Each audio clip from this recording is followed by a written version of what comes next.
bonjour, bienvenue dans cette première vidéo. Et pas des moindres comme vidéo, puisque c'est un sujet que je n'ai jamais abordé avec vous. Ma rupture! Je suis fière de faire cette vidéo-là parce que vraiment, je peux vous parler en étant totalement neutre, parce que j'ai plus du tout mon ex en tête. Commençons par le commencement. La rencontre. On s'est rencontrés en sortie de boîte de nuit, c'est-à-dire devant la boîte de nuit. Et à cette époque-là, moi, clairement, je cherchais pas forcément à me caser, et lui non plus d'ailleurs. Mais du coup, on a un petit peu flirté. Mais au final, ça ne s'est pas fait. Et c'est que 6 mois après, il m'a renvoyé un message pour faire des vidéos sur TikTok. Et là, je me suis dit, bon, pourquoi pas faire des vidéos en vrai. Du coup, on a commencé à faire du contenu ensemble, donc des vidéos TikTok, etc. Et là, on a recommencé à faire un petit flirt. Et au bout d'un moment, on s'est dit, bon, c'est comment, tu vois, genre, on se met ensemble, on se met pas ensemble. Et on s'est dit, bah vas-y, viens, on se met ensemble. Pendant mon début de relation, donc ça faisait peut-être 2-3 mois qu'on était ensemble, franchement, je lui faisais grave confiance, il pouvait faire ce qu'il voulait, je pouvais faire ce que je voulais, on allait en boîte de nuit chacun de notre côté, on faisait ce qu'on voulait, enfin vraiment, il y avait une confiance mutuelle qui était vraiment assez forte. Deuxième sujet important, la tromperie. Je pense que ça a été une grosse période de ma vie parce qu'à ce moment-là, j'avais perdu mon compte TikTok. Donc compte TikTok qui avait 650 000 abonnés, c'était vraiment mon métier en fait. Et peut-être 2 jours après, j'ai appris que mon mec, mon ex du coup, m'avait trompée. Je l'ai appris assez salement. C'était un matin, je m'en rappelle très bien, on était en train de dormir tous les deux et il y a un appel qui vient sur son téléphone. Je commence à prendre son téléphone par habitude parce que franchement j'avais l'habitude de prendre son téléphone dans les mains mais j'avais jamais fouillé. Je prends le téléphone et là je vois un blast affiché qui s'appelle Alicia. Du coup il me dit non raccroche. Du coup je me dis mais comment ça raccroche? Et moi je me suis dit mais c'est bizarre, genre mon ex il décroche toujours au téléphone et là il décroche pas. Peut-être 10-15 minutes après il est parti aux toilettes et là j'ai fouillé et j'ai trouvé. J'ai fouillé et je vois des messages en mode s'il te plaît, la vidéo, la fais pas fuiter, l'envoie pas à n'importe qui, fais attention. Je me suis dit mais de quoi elle parle elle? J'ai regardé les dates et j'ai été voir dans sa pellicule aux mêmes dates. Et là je suis tombée sur une sextape. Je reste bloquée comme ça devant le téléphone pendant 5 minutes. Hein.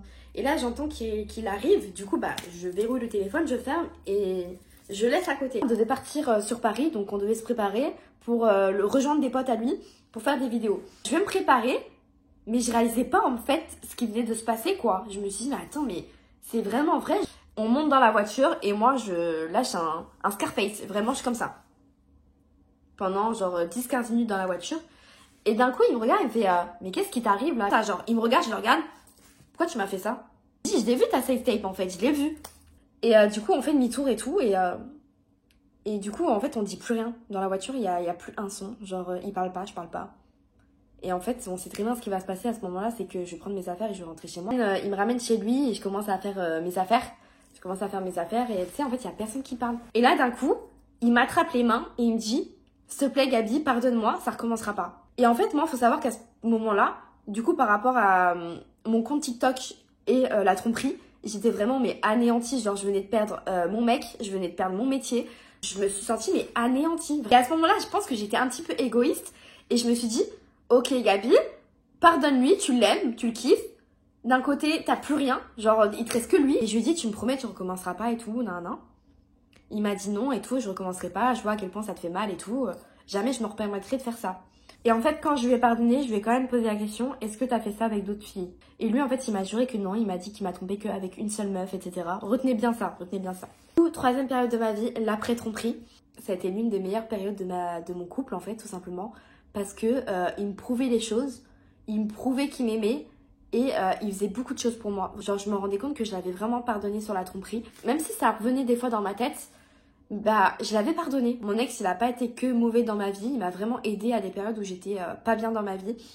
Même grâce à lui j'ai pu reprendre les réseaux, j'ai refait un compte TikTok, il m'a beaucoup aidé. Ça, vraiment, je le remercie là-dessus. Il m'a aidé à trouver des nouvelles idées pour faire du contenu. Il m'a aidé à changer mon image parce qu'avant, j'avais pas une très bonne image sur les réseaux. Il m'a fait comprendre que d'avoir une bonne image sur les réseaux, c'était vraiment important pour avoir des partenariats, etc. Du coup, là-dessus, je peux vraiment le remercier. Parce que même Instagram, c'est grâce à lui. Genre vraiment, Instagram, j'ai jamais aimé ce réseau. Et pourtant, c'est lui, il m'a toujours dit, fais des photos Insta, fais ci, fais ça. Il m'a vraiment beaucoup aidé. Et même pendant cette période, il était tellement attentionné, il était tellement genre gentil.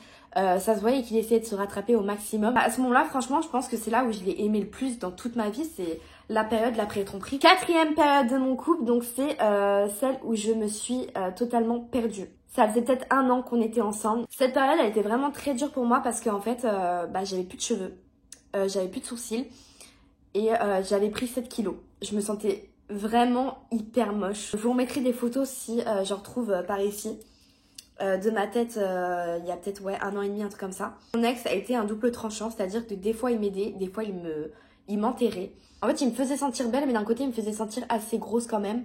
Parce qu'il disait que j'avais pris du poids, que j'avais eu du ventre. Et il disait, ah, t'es enceinte. Mais tu sais, il disait tous les jours, pour rigoler, t'es enceinte. Quand on n'est pas bien physiquement, bah ça se ressent dans son couple. C'est-à-dire qu'on n'a plus envie de faire certaines choses. On n'a plus envie d'être sexy ou même belle pour son mec. Enfin, on habitait ensemble, mais pendant 2-3 semaines, on se touchait quasiment pas. Et je sais que cette période, elle était très dure pour lui, elle était très dure pour moi. C'était un cercle vicieux, mon couple. C'est-à-dire que vu qu'on se touchait plus, qu'on faisait plus rien ensemble, il était devenu genre exécrable avec moi. Il était devenu pas attentionné, plus galant. Il avait plus aucune attention envers moi, il me parlait quasiment plus. Et moi, vu qu'il faisait tout ça, j'avais encore moins envie qu'il me touche. Vraiment, c'était une frustration des deux côtés et je me rends compte que c'était la faute de nous deux. Du coup, ce qui s'est passé, c'est qu'on s'est dit, bah viens, on part à Bali. Parce que lui, il était devenu super connu là-bas à Bali. Vraiment, il était devenu une superstar et on s'est dit, bon, c'est l'occasion d'y aller. On est parti à Bali. Franchement, les 2 premières semaines, ça s'est super bien passé. Au bout de 2 semaines, en fait, je voyais que j'étais la plante verte de service. Genre, je servais à rien dans ce voyage. Genre, lui, il faisait ses trucs de son côté professionnel et que moi, d'un côté, je servais à rien. En fait, on était venus clairement pour faire du pro et pas pour un voyage à 2. On a fait des émeutes, etc. Enfin, il y a eu beaucoup de monde qui le connaissait. C'était stressant pour moi parce que d'un côté, j'étais un petit peu claustro. Se barrer dans la foule. Et moi, j'étais toute seule autour de plein de gens que je connaissais pas, etc.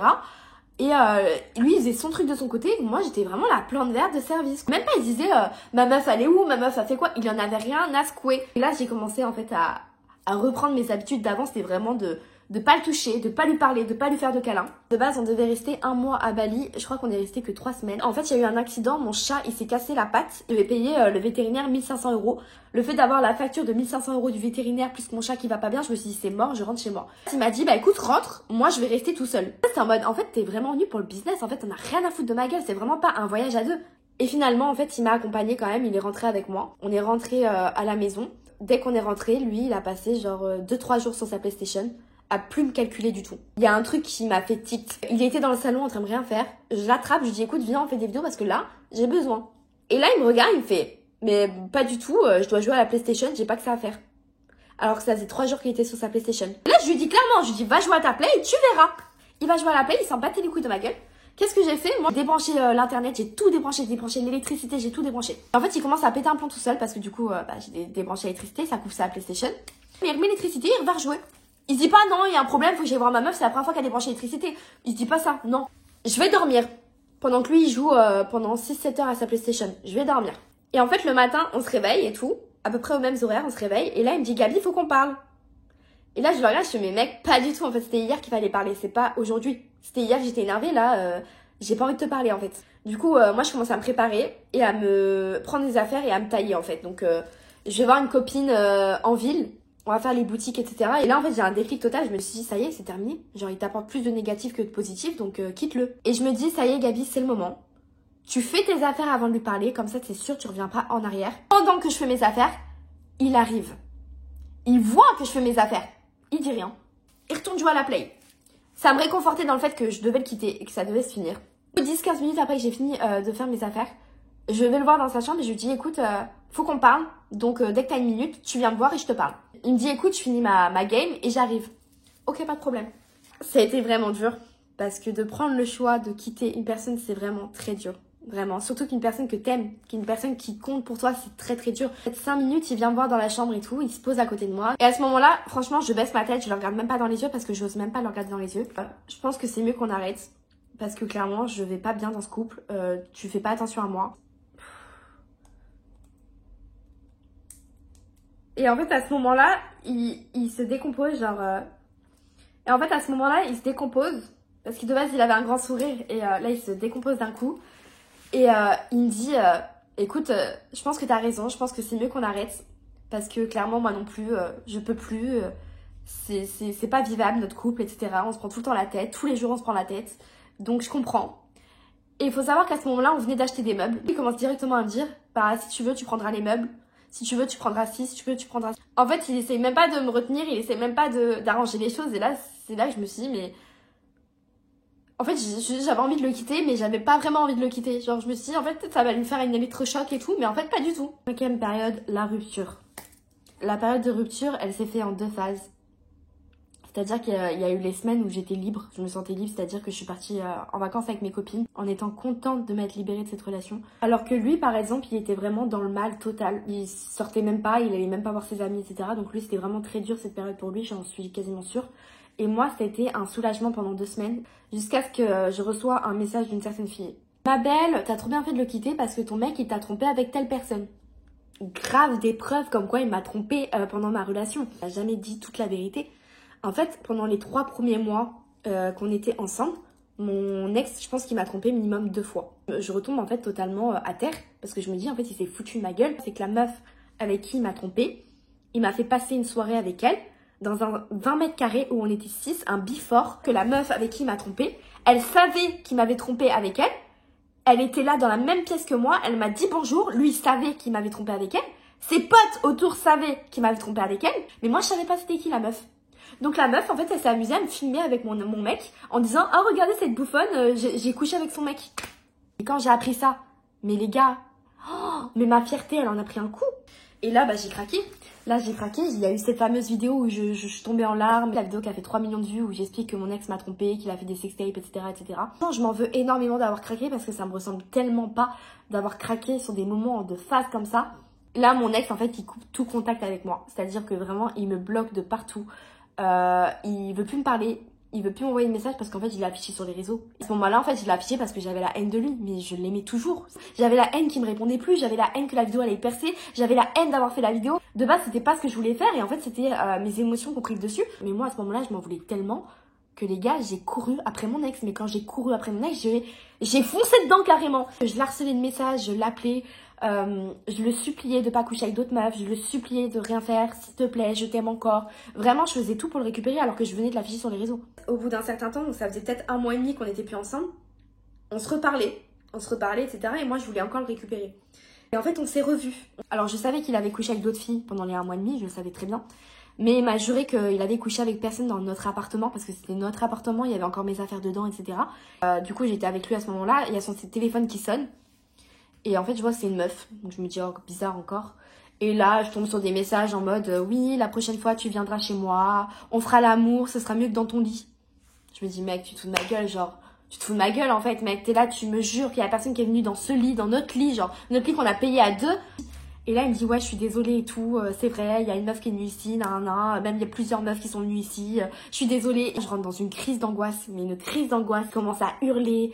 Je commence à frapper dans les murs. Vraiment, je me sentais tellement pas bien. Je me sentais, mais tellement, mais salie. Mais salie, en fait, ça faisait 1 mois et demi. Je courais après pour le récupérer. Et en fait, toi, tu couches avec des meufs dans notre lit en commun, alors qu'il y a mes affaires à côté. Et il y a notre photo à côté. En soi, on se devait rien. On se devait rien. Je suis totalement d'accord. On n'était plus ensemble ni rien. Mais j'en veux trop en fait de m'avoir caché la vérité encore une fois. Je vais clôturer cette vidéo là-dessus. Je pense pas vous avoir tout raconté parce qu'il y a des petits détails que ça reste quand même très personnel. En attendant, j'ai raconté les gros titres de ma relation, ce qu'il en était. Mon ex a été très positif mais très négatif pour moi. Je pense également avoir été très positif et très négatif pour lui. On aura toujours 2 versions des faits. Il aura sa version, j'aurai toujours ma version parce qu'on a 2 points de vue différents. En tout cas, je vous fais des gros bisous. Et si vous avez écouté mon histoire jusqu'à là, je vous fais de gros love. Ça veut dire que vous êtes vraiment des vrais. Et je compte me lancer sur YouTube, donc pensez à me follow.